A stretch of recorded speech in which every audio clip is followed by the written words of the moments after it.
A mental health disorder may be a part of who we are, but it is never all that we are.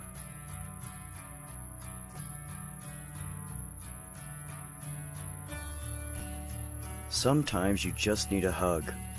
No words of advice, no outpouring of empathy. Just a hug. Be kind, be compassionate, and be good to one another.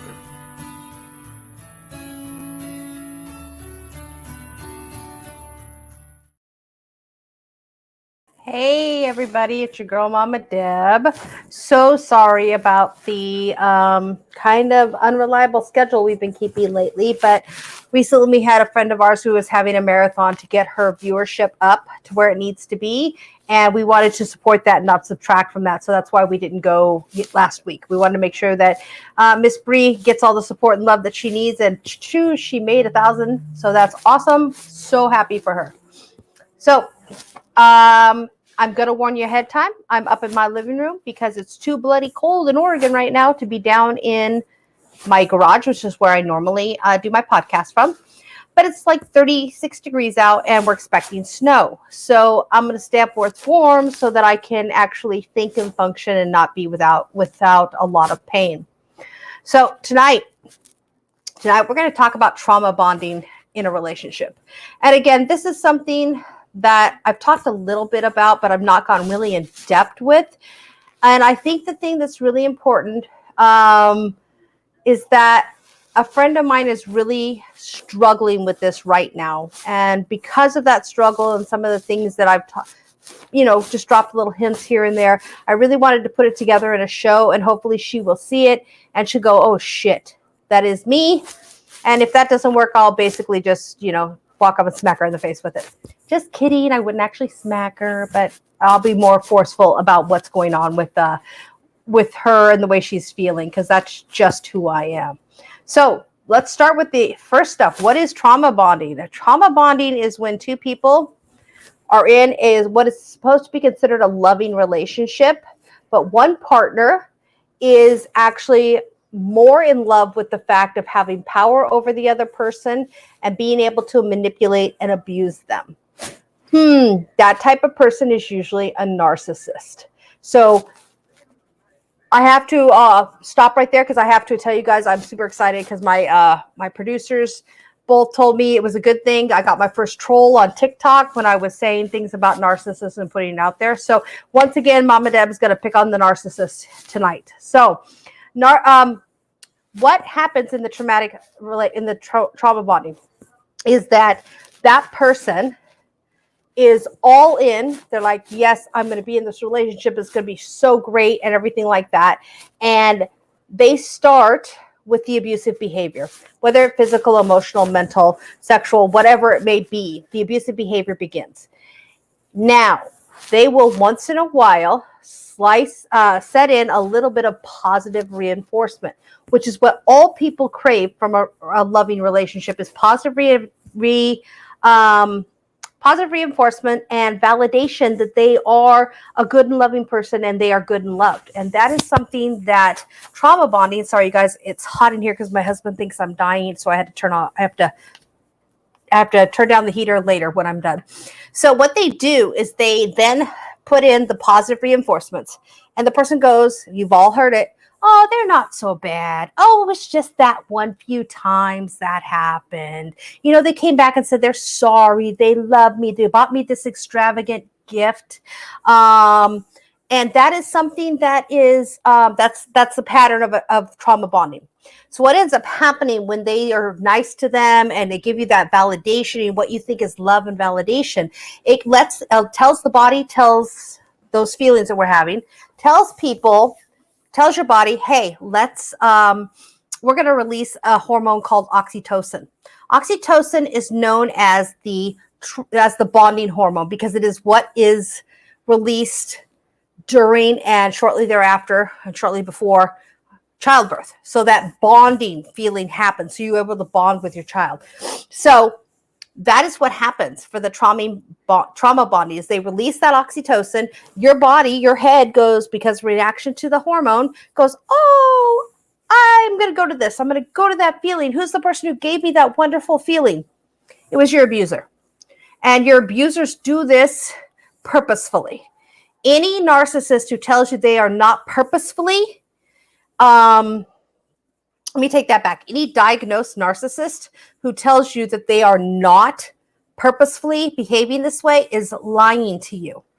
People who are diagnosed with narcissism is,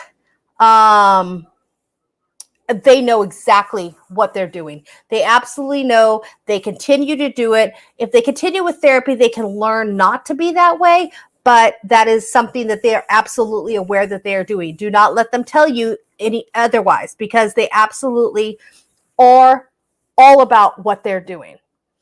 So when this happens, when you get that bonding and you get that extra feeling of love and validation, this will continue to build on a cycle. And you will continue to feel that way. They'll do bad things. They'll abuse you. They'll manipulate you, all of that stuff. And you will start to overlook or become numb to the bad stuff, because the good reinforcement they're giving you, the little bit of good reinforcement versus the bad stuff, you ignore the bad stuff and focus on the good stuff, which is a normal human reaction to the release of oxytocin in the body. And it makes you follow that. You just follow that path. You're like, I love them. They love me. Everything's great. So even if you do find the strength to get out, and it is so hard to get out of these when trauma bonding occurs, it's so hard to get out. Even when you find the strength to get out, you will find yourself fantasizing about going back. Well, I remember when they did this, and I remember when they did that. And you forget, or you become dull to the abuse, and you just focus on the good times, which is how they hook you. They absolutely will hook you in, hook, line, and sinker, and say, yeah, see? And if you go to them and you're like, this is what happened. I just don't want to be apart from you. I want to be with you. They're like, oh, absolutely. Come on back. Come on back, because they know that they're going to actually have it their way. They're going to have everything that they want, which is somebody right under their thumb that they can control with just a few sprinklings of compliments, or things like the one that drives me absolutely crazy. And it's because I have my own issues with it, I'm sure, is that when your partner says, oh, hey, I got you something to wear for this party, and you're like, okay, great. I personally have had that. I'm like, that is the fucking ugliest thing I've ever seen, right? But they're like, here, try it on. And you put it on, and you feel bad in it. You're like, I don't like the way this looks at all. Then you come out, and they're like, oh, see, I told you were going to look stunning in that. That's why I bought it. I just knew you were going to look so stunning in it. So you're now self-doubt. You think, I don't have the appreciation for myself that I should. They say I look stunning. They love me. They're supporting me. What am I doing wrong? You see how they very, very,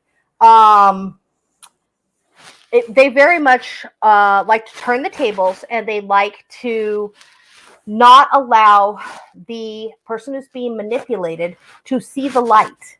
And here lies the problem, which Aunt Jer just put up. It is incredibly difficult, if not impossible, to see from the inside of this trauma bonding relationship that you are being abused.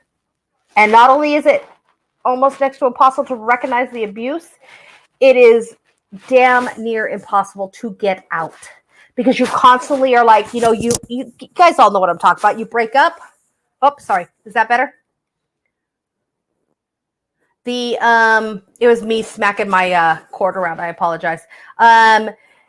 When you get to the point where, like, I have to leave, I have to go, you're recognizing it, and then you start that whole cycle. You leave the relationship, and then you start thinking about the relationships. And you've been apart for like a week, 2 weeks, whatever. You start missing the good things about that relationship or that person. And that is what puts people in the situation where they go back multiple times into an abusive relationship, because they're fixated on the good times that happen in that relationship. On average, people who leave abusive relationships will return 7 times to that abusive relationship before they can either make the final cut and be done, or God forbid, they're killed. So it's not something that's easy. So if you have somebody or you know somebody who is dealing with trauma bonding, you must tread lightly at first, but there's a point in time when you have to just sit them down and go, listen. And I'm going to give you some steps to go through to help that person realize when you're talking to them going, no, you have trauma bonding. We need to really talk about what's going on and how come you keep going back. And I'm going to go through a list of things that you can say to them that might help. So the main thing about it is that it's just like we said before, it's so hard to see from the inside of the relationship. You think that's normal. People fight, and it is normal. Couples fight. That is normal completely. However, it should not be over 95% of your relationship. It should not. And that's the problem, is that with these narcissistic people or these abusers, they manipulate you until you behave in a manner that they find acceptable. And you guys, this is the hard thing right there. Actions not matching the words is called manipulation. If they are saying we're great and we're wonderful, but they're nitpicking you to death, that's manipulation.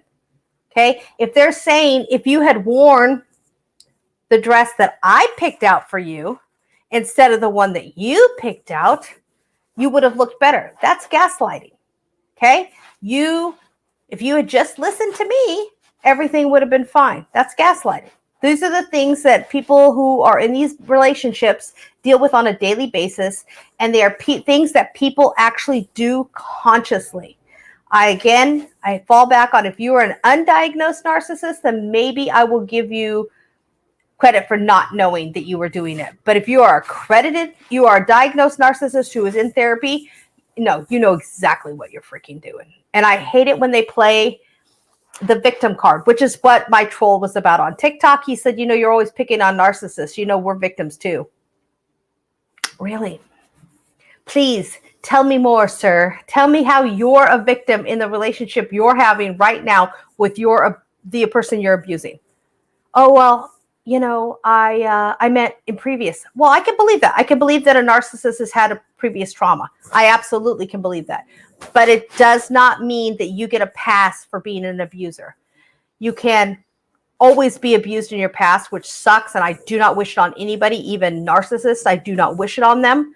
But you make the decision whether you're going to be an abuser or you're going to heal from your abuse and then become strength for somebody else. Because you cannot tell me that you didn't have the proper skills. And Ann Sure just brought up a really great point. That's the point with narcissists, though. How many of them are actually in therapy? None. And I think saying 2 is probably giving them too much credit, because they don't think there's anything wrong with them. They think the rest of the world is wrong. The rest of the world revolves around them, and they are always correct and everybody else is wrong. So yeah, I would be really shocked to see if there's actually any reformed narcissists out there, or narcissists who are trying to reform, that are in therapy and be willing to admit it, because it's just not something I believe that's in their DNA. I don't think they're capable of it. So how do you know? I mean, what puts you at risk for a trauma bonding, or a relationship that can create trauma bonding? And again, I have to fall back to the fact that narcissists are very aware of what they're doing, and they pick on people that they can control or easily can control, because the top 5 things that they look for in people are people with poor mental health, people with no self-esteem, right there. Okay. If you have no self-esteem, you don't realize that you're being treated badly. You accept bad as great, as good. And then when they treat you really nicely for that 10% of the time, that's great. So that's an acceptable relationship to you. Previous trauma, because those of us who have previous trauma, we come away with the first 2 that I mentioned. We come away with poor self-esteem. We come away with poor mental health from the abuse that we have suffered in the past. People who find themselves in financial difficulties, okay? They need somebody, say they need a roommate because they're struggling financially, can't pay the rent. Well, if you get moved in with a narcissist, the narcissist is going to go from being your roommate, helping you out here and there. They might become your significant other, and then they start controlling everything that you do. And the other thing is no support system, because again, narcissists find it easier to pick on people who do not have people that they can go to. And Sandy just brought up a really good point, you guys, and it is so stinking scary. And unfortunately, it does happen. And I'll tell you why it happens is that what happens if you find a therapist and you figure out that they're a narcissist? The way that you will know that, you guys, is again, you got to really, they ask you to bare your soul. So you're telling them everything about yourself. Okay. Narcissists will tell you everything you do is wrong. It's wrong. You have to do it this way. And this is the only way that, you're going to fix things is this way, these 3 steps. We all know, all of us who've been to therapy know that that is not the way it works. A good therapist will say, well, I have these 3 steps. How should we go about achieving them? What's going to work for you? Let's work together to achieve these goals. Whereas a narcissistic therapist will not do that. It'll just be cut and dry, real black and white. And that's scary, Sandy. That is so scary that somebody of that personality trait or that personality disorder became a therapist, because the damage they're causing could be just like, wow. And I agree with you, Sandy. Most therapists are great. They really are. But sometimes you get some humdingers, and again, it's something really hard for us to do as we're healing from trauma, is to recognize that we need to get out and recognize we need better for ourselves. And that's why that whole situation is so scary, because a lot of us will not recognize the need to get out. It'll feel like a familiar situation because you're leaving a relationship or have had relationships where there is trauma bonding, and then you go into a therapist, and the therapist is also going to create that trauma bonding type relationship. So that's very scary, and it's very, I can't even imagine. And girl, I'm glad you got out, because that is so tough. So when we're talking about the relationship in itself, so now we've figured out that really what they're looking for is people that don't know any better, people that are willing to take the slightest little bit of compliment. And they're like, oh, nice, oh, you're so gushy, all that. And I'm not saying all narcissists are men, because they're not all men. There are women narcissists out there that are just as bad, okay? If not worse sometimes. So what you're going to see when you are having somebody who's trying to start a relationship with you with the intent of creating that trauma bond or catering it to their narcissistic personality, the very first thing that you will find, it is like a love bomb. They will hit you with everything they have. Notes and candy and flowers and texting you 20 times a day to let you know they're thinking of you. And, those of us are coming out of abusive relationships or had abusive relationships in our life. When somebody puts that much effort into you, you're like, holy crap. Holy crap. And I know when I did, what I thought about when I did those was going into a relationship after an abusive one was, oh, he must really love me. He must really care about me, because look at all this time he's spending on me. Yeah, in actuality, he's probably spending about 20, 30 minutes a day, and it's only for a couple of weeks. And then he's got you hook, line, and sinker into the relationship. I'm going to try to move. Sure, hopefully that'll help. I moved the cord. And so that's what makes it difficult for the person who's being manipulated to even recognize, because it all starts with that huge love bomb, that huge immediate, let's go out on 3 dates and go, you know what, let's move in together. It's all about control. They're trying to get you under their control as fast as possible with what appears to us as a lot of effort. And in actuality, it's really not a lot of effort for them at all. It is actually very much a planned force or a planned attack or planned manipulation, because they know who they're going to go after. The other thing that this trauma, this love bomb, or this beginning of this relationship does is it creates what we're going to call the fantasy of the relationship.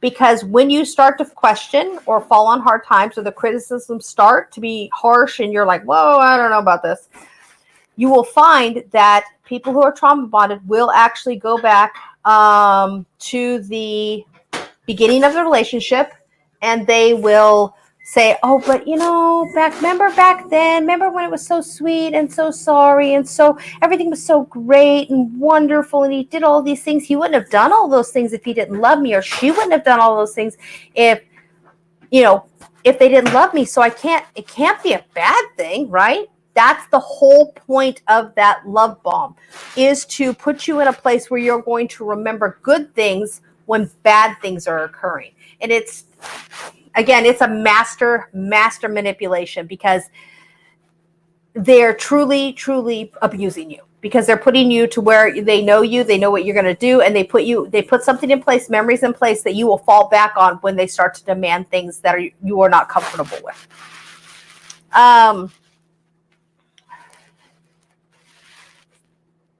I just lost my place in my notes. I'm sorry. And I even typed these things up so this wouldn't happen, but it keeps happening. There are absolutely no boundaries in this relationship. None. For the person being manipulated. For the person doing the manipulating or the narcissist, there are absolutely boundaries.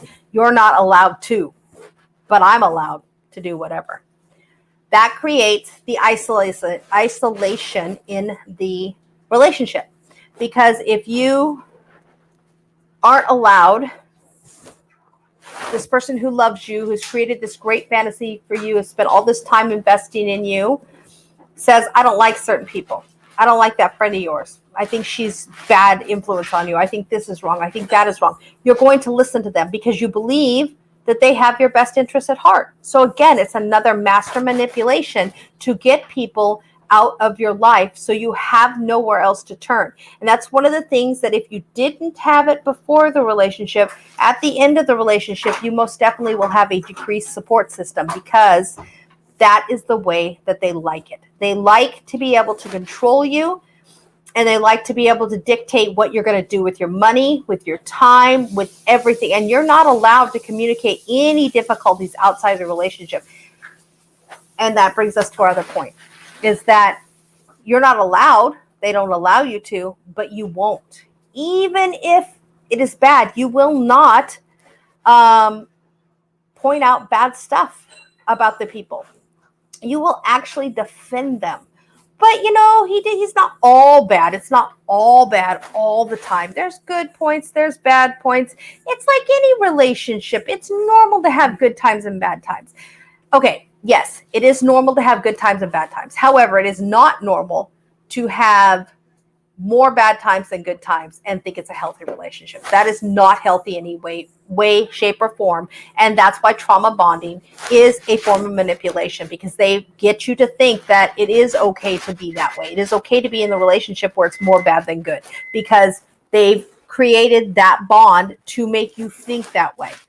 And it's not something you're doing by yourself. You're not choosing. You're not saying, hey, I'm going to be in this relationship and I'm going to choose a trauma bond. I'm going to form that trauma bond. No, this gets formed before you even realize it's happening to you.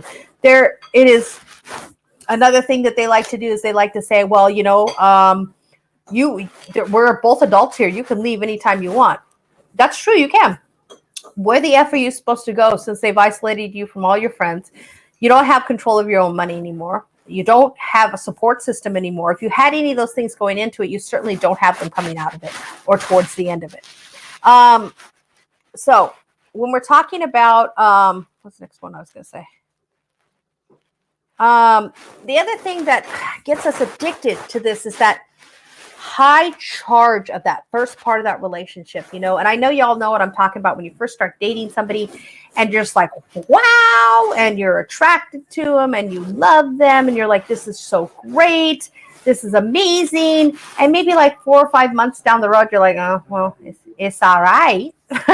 But with trauma bonding, and when you're in that relationship, they've already formed that bond, and they keep by doing praise versus bad behavior and praise again, they reinforce that feeling of this is just the greatest thing ever. And you'll keep feeling that feeling and wanting to achieve that feeling. And by wanting to achieve that feeling, you're going to keep doing things that they now have conditioned you to do in order to get praise. And it is so hard. It is just so, you don't see it from the inside. You absolutely do not see it from the inside. And when people say to you, oh, you're in a abusive relationship, and you're going to be like, no, I'm not. This is perfectly fine, perfectly healthy. And if they sit down and show it to you, you're going to go, oh, crap. They're right. This is not a healthy relationship at all. So,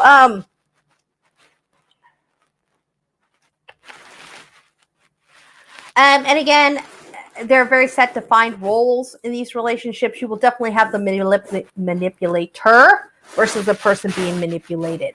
Okay, the manipulator will make all the decisions. They'll even go so far as to have like little signals. If you start to talk and they don't like what you're talking about or the way you're going with the conversation, they'll tap your hand or tap your finger or tap your leg or something, and you stop talking. Because you know that if you don't, it's going to be hell to pay when you get home. But if you do stop talking, you're like, oh, okay. I was just going off on one of my tangents that wasn't appropriate for this particular group of people. Because that's what they'll have you thinking, that your thoughts are not appropriate for what's going on. And that's how they control you. That's how you only have friends that they have. You only have people who have interests in what they have in your life because they don't want you to be outside of it. They want you to be completely controlled because a narcissist is a complete control freak. Guys, they control everything. They have to. It's the way that they feel it. The best way for a relationship to be is with them in charge. If you were to allow a narcissist to become the president of the United States, which I'm sure it's happened, okay, pretty sure, they would be all about it's my way or the highway. I'm pretty sure that sounds pretty freaking familiar to all of us at this point. And the big thing that I think the big thing that people like kind of have a dawning, like gosh, I guess I might be in a bad relationship. So sorry, my dog thinks that the Pomeranian next door is his mortal enemy. Hey, no danger, no danger. Okay, sorry about that. He was actually trying to tell you, hey, she's right. Listen to her. But anyway, what usually happens when people are nearing the end of the relationship, they're getting strong enough, they start to realize that people have dealing with this person in their heightened stage of meanness or the mean things they're doing, not during the praise, or maybe the transition from mean or abusive to praise, is that it's bringing you back to trauma situations that you've survived as a trauma. And they are absolutely they're a mortal enemy. Absolutely. Yes. I know exactly. Yes. And that is the big thing that usually wakes people up, is that lost my train of thought because my dog is that Pomeranian. When they see that it's bringing them back to a trauma state or an emotionally abusive state or physically abusive state, it brings up those memories. That's when most people realize, I gotta get out of here. And lies the problem, is they don't know how, and they don't have the funds, the support, anything to be able to get out. They don't even have the self-esteem to think that they can make it outside of that relationship. Rizzo, enough. Sorry. Now he's going to come over here and tell me he's sorry. Yep, that's it. Okay, so we're talking about healthy. Let's look at what a healthy relationship should be versus what a trauma bonding relationship is. So in a healthy relationship, people are free to express themselves, their likes, their dislikes, their wants, what they don't like. They're allowed to discuss their paths, what their passions are with their partners, and be in an equal discussion about those things and exchange ideas as equal partners in a relationship on what is the best way to help my significant other, or help, support them, or what do I need to do to get where I need to go. And it's always an open conversation. That is a healthy relationship. Okay. There's mutual respect always. We all get mad at our significant others. They get mad at us, what have you. Nothing's perfect. If anybody tells you you got a perfect relationship, they're lying to you. There's always a little scrap here, there, whatever. But even when you argue, there's not blatant disrespect or blatant disregard for your feelings, your thoughts, or your emotions. And the big thing for me is that when you say, hey, I need a break, I'm going to walk away, I'm going to calm down, I'm going to think about this, and you and I can come back and discuss this when it's disgusting and it's no longer being said in anger. That to me is an absolute healthy relationship. Because if it's a narcissist, they're going to follow you and just completely browbeat you and peck at you until they get you to just finally go, fine, Jesus, leave me alone. You're right, I'm wrong. And that's the way that they'll feel that they won that argument fair and square because you just realized it. In a healthy relationship, with the rules defined in your relationship, okay? Because my rules are different than anybody else's. What my husband and I do are totally different than what other people do. But you are allowed to have friends outside the relationship. You're actually even encouraged to have friends outside of the relationship. You're encouraged to go out on your own, explore with your friends, and be who you are, and cultivate those friendships with other people. Now, some people in healthy relationships, like I said, don't want opposite sex friends. That's your relationship. If you guys both agree to it, that's fine. That's not an issue in my relationship at all. We can have who we have for friends. We can go. We can spend time with them. You know, we can go do friend things together. You know what I mean? And in our my spouse doesn't worry about it. In fact, my spouse just paid for a ticket so I can go to New Mexico for a week to visit Beck. And he has no problem with it. And you guys, you know, no problem with it at all. He's like, you guys are like best friends and you guys should really be there for each other. And that's what we're going to do. And it's nice to have that support. The other thing is that boundaries that you do have and rules that you do set up in your relationship are ones that you have discussed, not somebody bringing the hammer down going, this is the way it's going to be.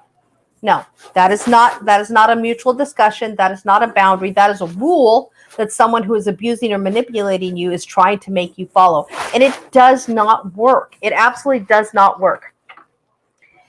And if you have, again, we'll go with the opposite sex, same sex friends thing. It's never been an issue for me in my relationship. And we've been married 21 years. But some people really do not feel that that's appropriate. If you're going to have a friend, say your husband's best friend, then you will be friends with the best friend's wife so that you can be together as married couples. That's fantastic. Does that work for you? That works for you? Absolutely. I'm so glad that it works. I'm glad that you guys can make that work and nobody's being manipulated. Nobody's feeling disrespected. But in a healthy relationship, if one party doesn't like that rule, you can sit down and you can talk to each other. You sit down and you can express your feelings about why you need to have something else. And you come to a compromise. You know, for example, if somebody doesn't want to have their husband having a female friend and you don't want him going out with her without you. Okay. So go with him. Does that work? Is he okay with that? Are you okay with that? Is everybody okay with that? If that's the case, then that's a boundary set on mutual respect by two loving partners, not somebody telling somebody this is not going to happen. Because anytime anybody lays down a rule like that, like this is not going to happen,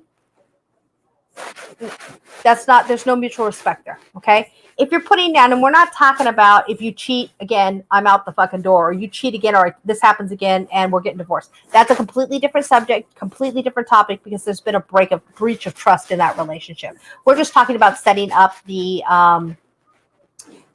boundaries in a healthy relationship. And one of the things that we must do when we're trying to help our friends or loved ones out of these relationships, you sit down and you say, you know, what's going on? How are you doing? And you can never, ever, ever, you guys, never, ever, ever point your finger at him going, you're wrong.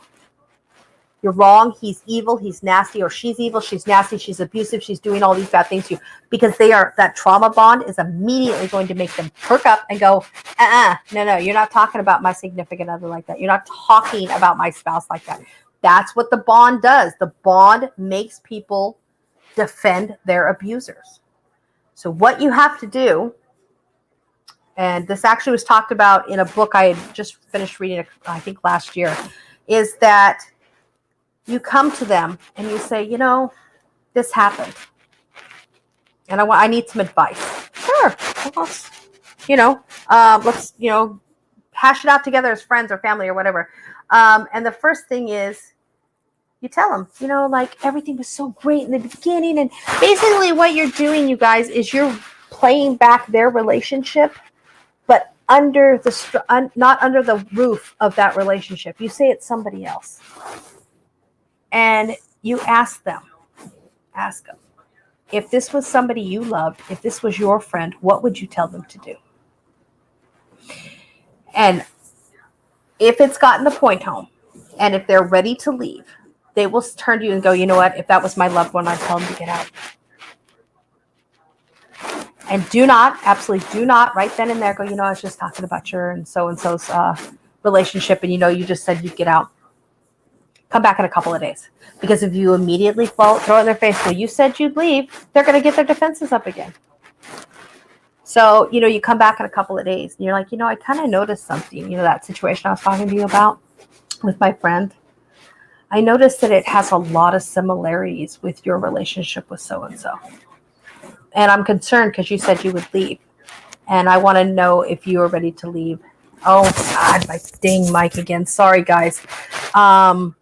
If you're ready to leave the relationship because you said that would be the best thing for my friend. And that puts power back in their court.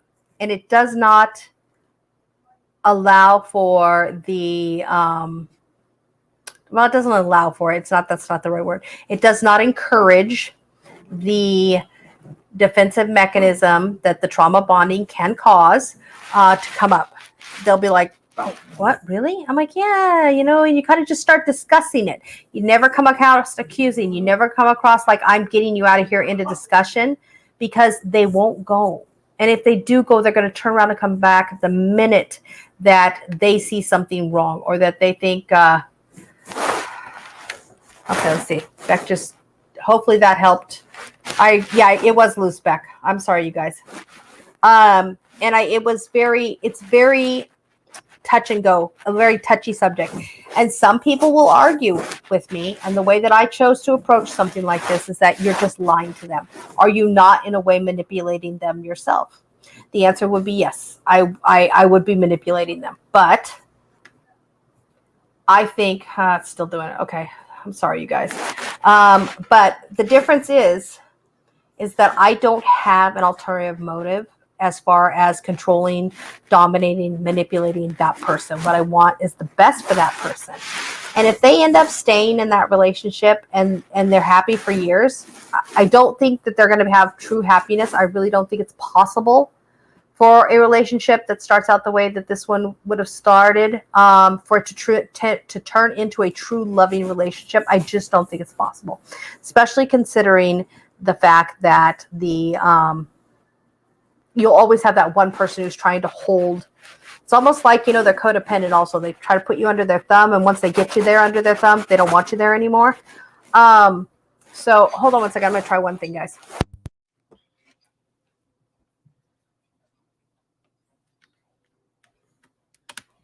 Hopefully it worked. I just rearranged some stuff, so maybe my cords aren't rubbing on each other. So to answer the question that I just posed of myself is, yes, I would be manipulating them, but I come back and I discuss it with them. So you'll see the difference between bad manipulation and getting somebody to see what they can't see. I am manipulating a conversation, and I'm saying, look at this. Does that seem familiar to you? Does it seem similar to you? So that they're able to see the, oh, there we go. Fixed it. Only, 40 minutes into the podcast. They're able to see that there are similarities, because I'm encouraging them to think for themselves. I'm encouraging them to look and see the possible, where boundaries are not set fairly, where whose idea was it? And that's another approach that you can take that I read about, is like, so whose idea was it? Oh, like, let's go to the dress thing, the one that drives me crazy. Oh, that white dress. Did you pick that out? Oh, he picked it out? What did you think of it? Well, he said I looked really good in it. So I know I looked good, right? Because that's a trauma response. You're going to have that trauma response from what he told you. What I have done in the past with people who, and I had people do to me, was they go put it on. So I go put it on, and then they stand me in front of a mirror. And I realized I looked fucking horrible. I knew I didn't look good in the dress. In my heart of hearts, I knew I didn't. I wore it because he said, when I came out, he's like, oh, you look fucking amazing, da-da-da-da-da. Well, in actuality, what it made me look like a freaking sack of potatoes. a short sack of potatoes, and I was not attractive to anyone because that's what he wants. He doesn't want me to be attracted to any other male or female. He wants me only where he's at, when he's at, and into that relationship. Because if it's anywhere else, he has no control over it. And that's scary. It is so scary for me to see that people go through that, because I've walked that walk.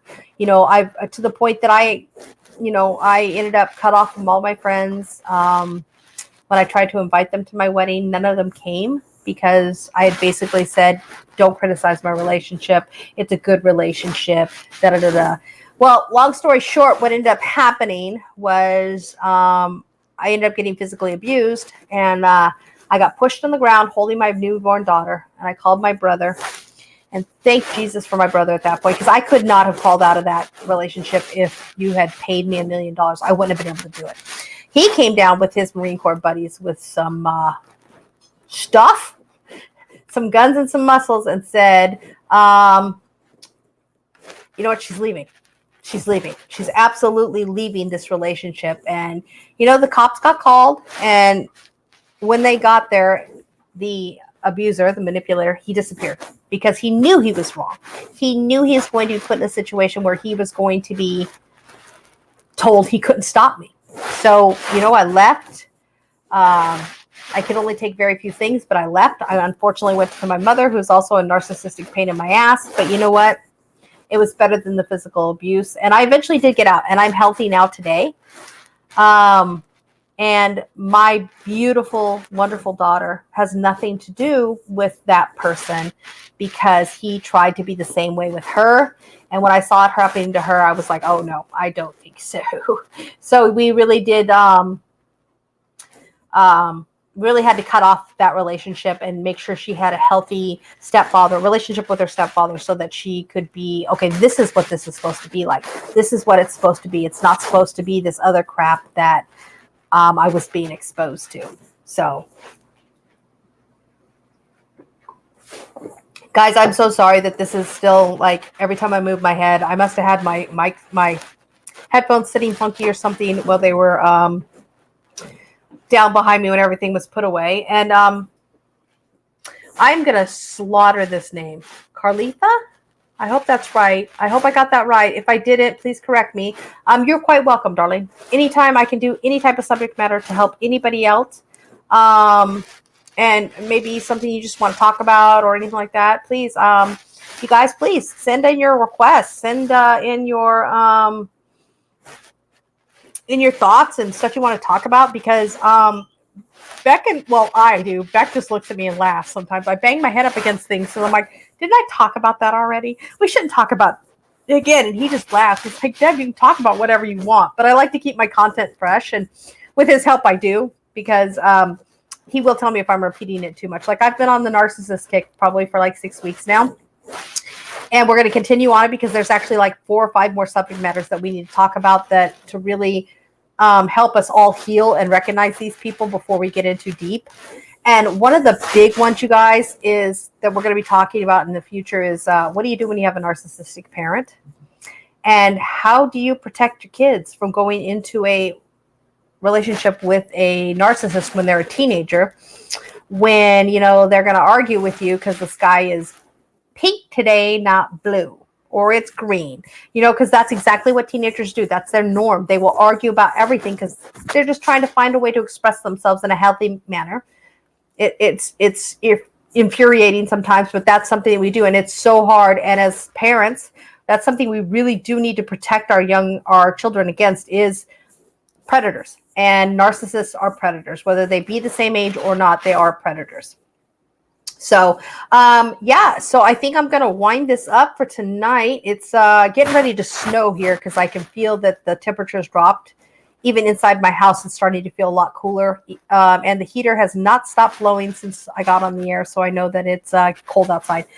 But hey, I just want to give a little shout out of support to my husband's cousin, Diane. If you're watching this, Diane, I'm so sorry, love. She got diagnosed with leukemia yesterday, and I'm here to support you in any way you need me to support you. So if you guys, just have a kind thought, passing thought of the day, just, send some positivity her way, that would be great. If you don't want to, you don't believe it, that's fine. Just know and keep in mind that there are people out there suffering with stuff that we know nothing about. And we need to be the kind, loving people that we are and support each other in any way we can. So again, short one today because I don't want to continue with the rubbing of the mic and all that stuff. But I love you guys very much, and I will see you next week. And just remember, you're beautiful just the way you are. Bye.